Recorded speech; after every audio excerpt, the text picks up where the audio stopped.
आप कज़ाफ़ी स्टेडियम में आज का मैच देखकर आए। टेस्ट मैच में क्या लगता है अभी तक, अगर हम दोनों टीम्स के खिलाड़ियों की बात करें, उनकी बॉडी लैंग्वेज कैसी थी, क्राउड कितना चार्ज था, क्या तवक्कुआत थी, और इसके साथ साथ आज का क्योंकि जो खेल है वो डिक्लेयर हुआ 216 और 6 खिलाड़ी आउट हुए, तो ओवरऑल मैच कैसा देखा आपने? हिफ्ज़ा, मैच का पहला दिन तो पाकिस्तान के लिए खासा बेहतर रहा। क्राउड भी बहुत ज़्यादा हमने देखने को मिला क्योंकि छुट्टी थी, लोग बड़ी तादाद में, मेरे ख्याल में अंदाज़न 10,000 के करीब लोग वहाँ पर मौजूद थे।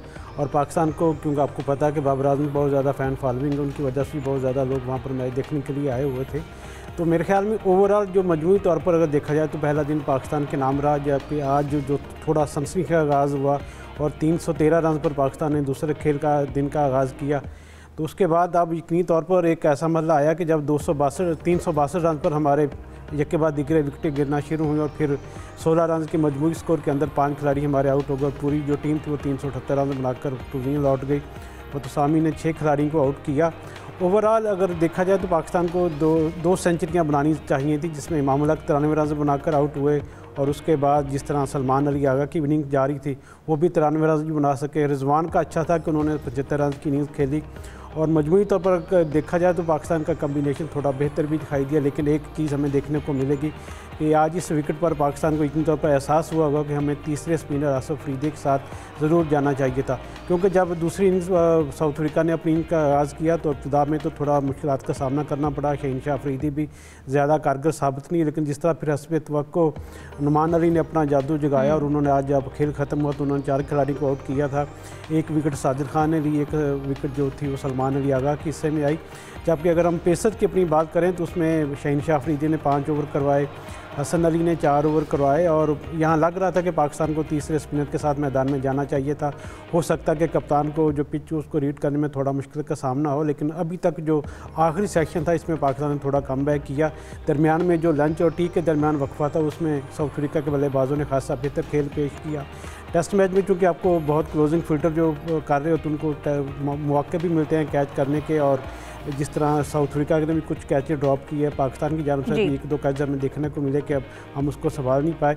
ओवरऑल अभी तक जो देखा जाए तो ये टेस्ट मैच बैलेंस है, और पाकिस्तान की टीम अगर कल के सेशन में सुबह जिस तरह आज साउथ अफ्रीका ने अपनी आते विकेटें हासिल की थी, अगर पाकिस्तानी बॉलर्स भी 4 विकेटें मज़ीद हासिल करने में कामयाब होते हैं तो फिर मेरे ख्याल में पाकिस्तान की कामयाबी की थोड़ी जो पोजीशन है वो बेहतर हो सकती है। बिल्कुल सलीम साहब, जैसा कि हम बात करते थे कि हमने स्पिन सरफेस बनाए, लेकिन हमारे जो बैटर्स हैं उनकी भी इतनी ट्रेनिंग या उनकी इतनी ग्रिप होनी चाहिए कि वो इन स्पिन पिचेस पर उस तरह से परफॉर्म कर सकें। क्या लगता है, क्या कप्तान और टीम मैनेजमेंट पिच को रीच करने में गलती कर गए, इसलिए 2 फास्ट बॉलर ऐड किए? और फिर अगर हम बैटिंग लाइन की भी बात करें तो हमारी जो टीम है वो कुछ खिलाड़ियों के अलावा बाकी कोलैप्स कर गई।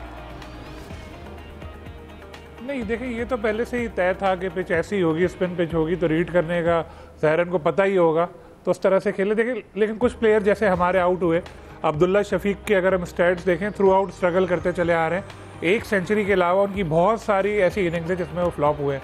फिर सऊद शकील को आपने देखा होगा, पहली ही गेंद पर उन्होंने गलत शॉट खेला, कॉट इन बोल्ड वो हो गया। मतलब अपनी गलतियाँ इसमें ज़्यादा थी, लेकिन जो प्लस पॉइंट है वो देखना चाहिए, शान अच्छा खेले। और जिस तरह सलमान अली आगा ने आखिर में आके 93 बनाए, इमामुल हक ने 93 किए, रिजवान ने एक अच्छी इनिंग खेली, ये एक प्लस पॉइंट है। बाकी ये तो हमारी पाकिस्तान की पुरानी रिवायत है।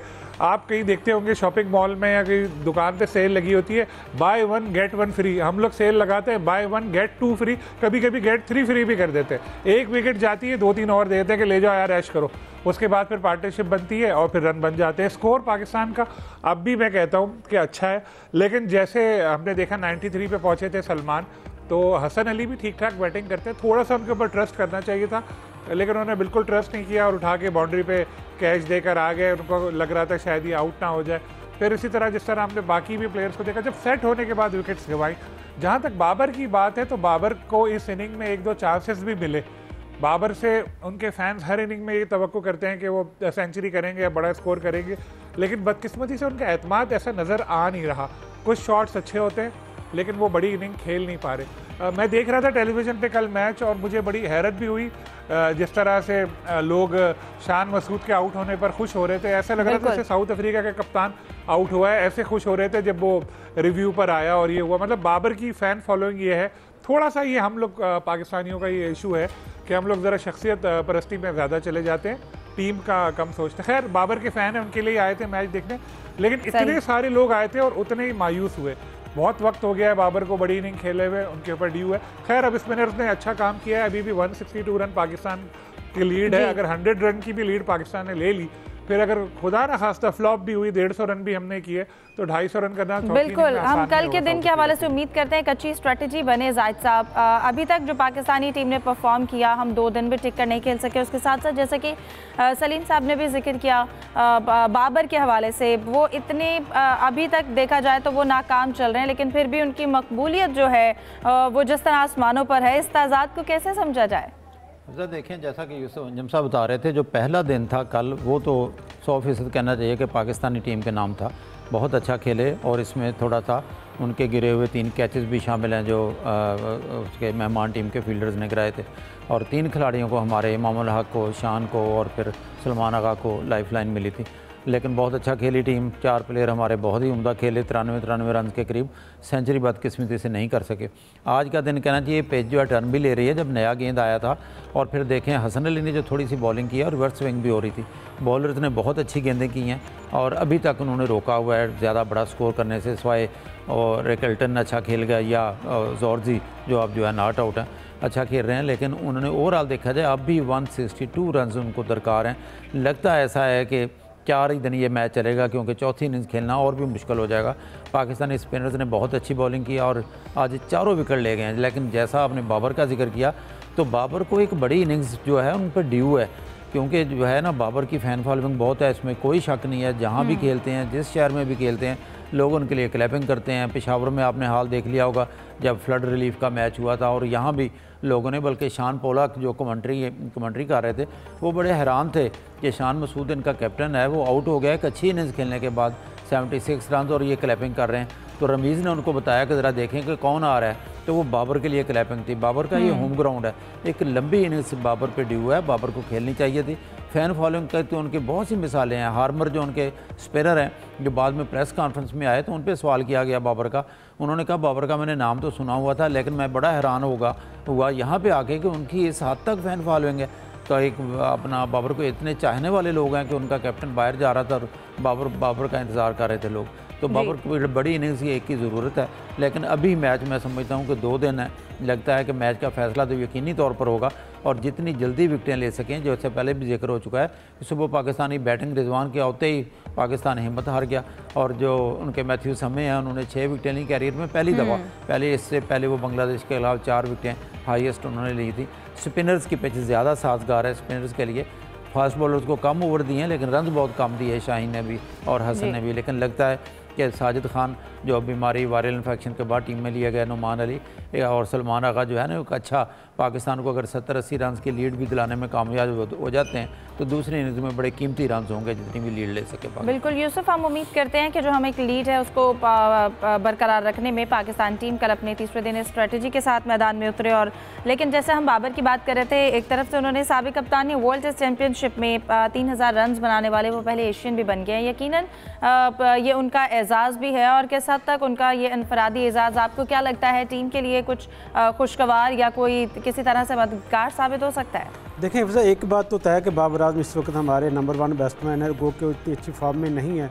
उनको फॉर्म में जल्दी वापस लाने के लिए अपनी मेहनत करना पड़ेगी और मेरे ख्याल में जो उन्होंने डोमेस्टिक मैचेस में हिस्सा नहीं लिया, ये उनकी थोड़ी सी नाअहली भी कही जा सकती है कि उन्होंने अपनी ट्रेनिंग को तरजीह दी कि मैं अपने नेट में जाकर अपनी खामियों को दूर करूं, क्योंकि जो स्पिन बॉलिंग पे सामने यकीनी तौर पर वो हमेशा मुश्किलात का शिकार रहते हैं। तो अगर ज़्यादा अच्छा होता अगर वो डोमेस्टिक क्रिकेट में जाते, जिस तरह रिजवान ने जाकर सेंचुरी बनाई और दूसरे हमारे 3-4 जो खिलाड़ी गए तो उन्होंने वहाँ पर अपनी अच्छी परफॉर्मेंस दी है, तो अपनी जो खामियां करने का आपको अच्छा मौका मिल सकता है वो डोमेस्टिक क्रिकेट ही है। जब तक बाबर आजम डोमेस्टिक क्रिकेट में जाकर नहीं खेलेंगे, उन पर जो प्रेशर है इजाफी ये बढ़ता जाएगा। हर इनिंग में नाकाम हो गए तो फिर इजाफी जो प्रेशर होगा उसमें यकीनी तौर पर इजाफा भी होगा। अब वर्ल्ड चैंपियन में वो उन्होंने 3000 रन मुकम्मल किए हैं, वो दुनिया के 8वें बल्लेबाज बन गए और पाकिस्तान की जानब से ये पहले बैटर हैं जिनको एजाज़ हासिल हुआ, जिसमें उनकी 8 सेंचुरियाँ भी शामिल है। लेकिन ये माजी की बातें हैं, लेकिन अब चूँकि लोग उनसे तवक्को करते हैं कि जिस तरह उन्होंने माजी में परफॉर्म किया इसी तरह अपनी इनको बढ़ाएं और पाकिस्तान के लिए कामयाबी में किरदार अदा करें। लोग तवक्कुआत लेकर आते हैं कि शायद आज बाबर आजम सेंचुरी करेंगे, लेकिन जब वो देखते हैं कि बाबर आजम नाकाम हो जाते हैं, कल भी हमने देखा कि बड़ी तादाद में लोग वहाँ पर आए हुए थे, लेकिन जैसे ही बाबर आजम आउट हुए तो उसके बाद फिर लोगों ने जाना शुरू कर दिया।